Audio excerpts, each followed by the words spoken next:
यहाँ कुल्लू जिला के अंतर्गत बंजार विधानसभा क्षेत्र का ये इलाका है, गांव तांदी, जहाँ आगजनी हुई है। और बहुत प्राचीन गांव, ऐतिहासिक गांव, पर्यटन की दृष्टि से बहुत दूर दूर से लोग यहाँ इस गांव में पुरानी शैली से बने घरों को देखने आते थे। और वो गांव जल करके राख हुआ है। और मैं उन गाँव के लोगों के बीच में यहाँ पर हूँ और उनकी पीड़ा को हम अच्छी तरह से समझ सकते हैं, उनके चेहरे देख करके।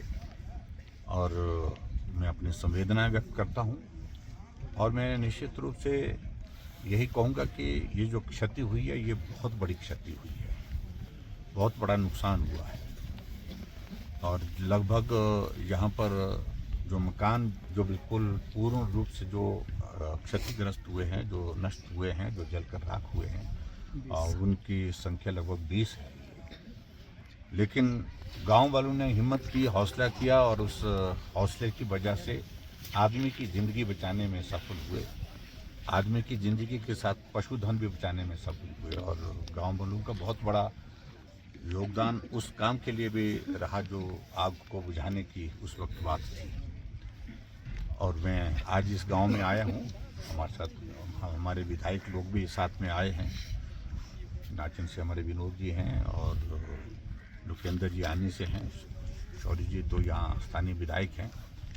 और मैं पिछले कल मैंने हिमाचल प्रदेश के मुख्यमंत्री जी के साथ भी बात की है।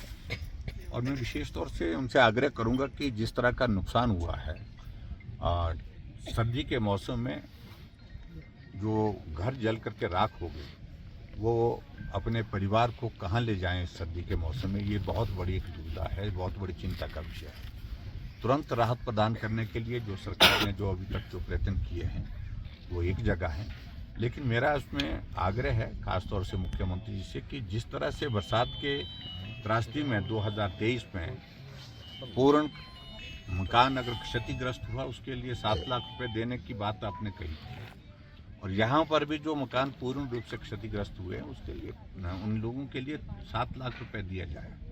जो रिलीफ मैनुअल का जो वर्तमान जो अभी तक का प्रावधान है, उसके अंतर्गत जो है वो 1.5 लाख रुपए से भी कम है, उसमें अमाउंट जो है उससे घर नहीं बनता है। तो इसलिए मेरा इस बात के लिए विशेष तौर से निवेदन है कि वो यहाँ के लोगों की पीड़ा को समझे, यहाँ की इनके दर्द को समझे और जहाँ ज़्यादा से ज़्यादा मदद जो है वो सरकार की ओर से दी जाए। और इसके अतिरिक्त जो है गवर्नमेंट होती है, तो गवर्नमेंट रहते जो है बहुत सारे संस्थाएं होती हैं, जो NGOs होती हैं, बहुत सारे जो है इंडस्ट्रियल सेक्टर है, वहाँ से बहुत बड़ी मदद इस वक्त जो है गांव के लोगों को पहुंचाई जा सकती है। मेरा उनसे इस बात के लिए आग्रह है कि वो अलग अलग संस्थाओं से इस बात के लिए आग्रह करें कि यहाँ के लोगों के लिए मदद करें सर्दी के इस मौसम में और इस संकट से बाहर निकलने के लिए, ताकि घर भी बन सके और ताकि इनके परिवारजनों को जो है वो इस पीड़ा से राहत मिल सके, ऐसा मेरा आग्रह है।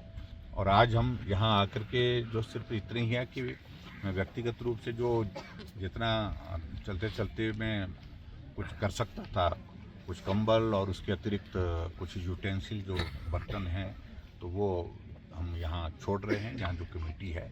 और मैं इस बात के लिए धन्यवाद करना चाहता हूँ, स्थानीय विधायक ने निजी प्रयत्नों से यहाँ पर 2 लाख रुपए दिए हैं, जो जिसमें हम दोनों मिल करके उसमें जो है व्यक्तिगत रूप से उसमें मदद कर रहे हैं। वो सारी चीज़ों का मुझे लगता है कि एक जगह एक विषय है। लेकिन सबसे बड़ी बात है, मैं गांव के लोगों से मैं इस बात के लिए विनम्र निवेदन करना चाहूँगा, घर जल गया लेकिन हिम्मत बाकी है, हौसला बाकी है, इस बात को ध्यान में रखें।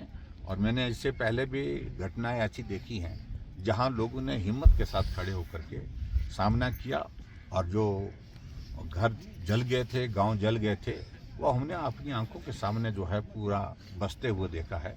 और ये गांव भी उसी तरह से हौसले के साथ खड़ा होकर के फिर बस जाएगा और आप कुछ वर्षों के बाद जो है यहाँ देखेंगे ये घर जो है बिल्कुल उस तरह से ही बन करके यहाँ पर तैयार हो जाएंगे, ऐसी मैं उम्मीद करता हूँ। लेकिन सरकार की उम्मीद जो है, हमें सरकार से यही उम्मीद करते हैं कि वो संकट की घड़ी में यहाँ की स्थानीय जनता के लिए जितना भी मदद कर सकते हैं वो मदद करें। आपकी केंद्रीय